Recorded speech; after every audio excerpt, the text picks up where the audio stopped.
મોદી જ્યાં જાય પાછળ વિકાસ પણ પહોંચી જાય તે વાત ફરી એક વખત સાબિત થઈ છે। જી હા, ભારતની નંબર 1 મિલ્ક બ્રાન્ડ અમૂલ દ્વારા હવે વારાણસી ખાતે ડેરીની સ્થાપના કરવાની તૈયારી શરૂ થઈ ગઈ છે, જે માટે અમૂલે યુપી સરકાર દ્વારા 30 એકર જેટલી જગ્યા પણ ફાળવવામાં આવી છે। ટૂંક સમયમાં અમૂલ દ્વારા વારાણસી ખાતે 5 લાખ લીટરની ક્ષમતાવાળો પ્લાન્ટ શરૂ કરવામાં આવવાનો છે। ગુજરાતમાં દૂધ અને દૂધની બનાવટો ક્ષેત્રે લોકોને રોજગારી આપી વિકાસ કરનાર અમૂલ હવે યુપીના વિકાસનો પાયો નાખવા જઈ રહી છે। મહત્વની વાત એ છે કે અમૂલને ઘણા સમય પહેલાં જ યુપીની 4 જગ્યા પર ડેરી સ્થાપવા માટે સરકાર દ્વારા જગ્યા ફાળવી દેવાઈ હતી, પરંતુ નરેન્દ્ર મોદી વારાણસી જીત્યા બાદ હવે અમૂલ દ્વારા વારાણસી ખાતે ડેરીની સ્થાપના કરવાનો નિર્ણય લેવાયો છે। અમૂલ દ્વારા યુપીના કાનપુર, લખનઉ, વારાણસી ખાતે ડેરીની સ્થાપના કરવાની જાહેરાત સાથે જ યુપીમાં વિકાસની વાત વેગ પકડ્યો છે। ત્યારે અમૂલ પણ નવા પ્લાન્ટની સ્થાપનાને લઈ ભારે ઉત્સુક હોવાની વાત GCMFના ડિરેક્ટર પરથીભાઈ ભટોળાએ કરી હતી। हमने अमूल का दूध बेचने का यूपी में कई 8 सालों से शुरू किया है। आज हमारा 4 लाख लीटर दूध वहाँ बिक रहा है। लखनऊ, कानपुर, वाराणसी और इलाहाबाद सब मिला के बेच रहे हैं। तो हम कानपुर में भी एक डेयरी लगा रहे हैं, लखनऊ में भी लगा रहे हैं और वाराणसी में भी लगा रहे हैं। इसके लिए हमारे को यूपी सरकार ने तीनों जगह गवर्नमेंट का जगह दिया है। कानपुर में 40 एकड़ दिया है, लखनऊ में 20 एकड़ दिया है और वाराणसी में 30 एकड़ जमीन हमारे को दिया है।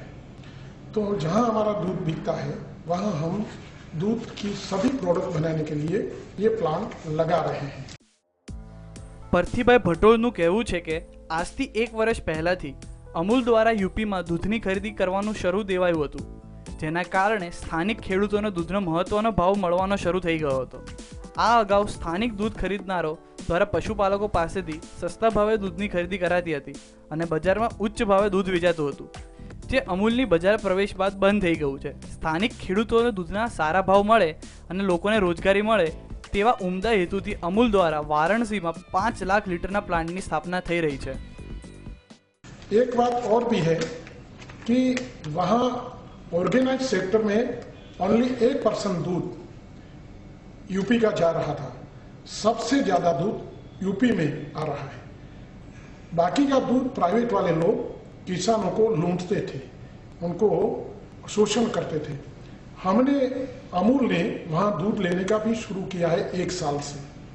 अगली बार हमने हर रोज दिन भर 2 लाख लीटर दूध कलेक्ट किया, अमूल पेटेंट पे ही किया। इसके वजह से वहाँ के किसानों को हमारे बराबर दूध का भाव मिलने लगा। आज वहाँ भी 35-40 रुपया में दूध बिकने लगा। जो दूध पहले हम नहीं थे तो 18-20 रुपये में बिकता था। तो इसकी वजह से वहाँ के किसानों को भी फायदा होगा।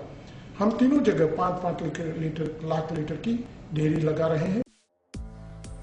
ઉલ્લેખનીય છે કે અમૂલ દ્વારા યુપીમાં પ્લાન્ટની સ્થાપનાનું પ્લાનિંગ તો પહેલેથી જ કરી દેવાયું હતું અને યુપી સરકાર દ્વારા તેમના માટે લાલ જાજમ પણ પાથરી દેવામાં આવી હતી, પરંતુ મોદીની જીત બાદ અમૂલ હવે વારાણસીમાં પ્લાન્ટની સ્થાપના કરશે ત્યારે સીધી રીતે યુપી અને વારાણસીના વિકાસનો જશ તો મોદીને જ મળશે।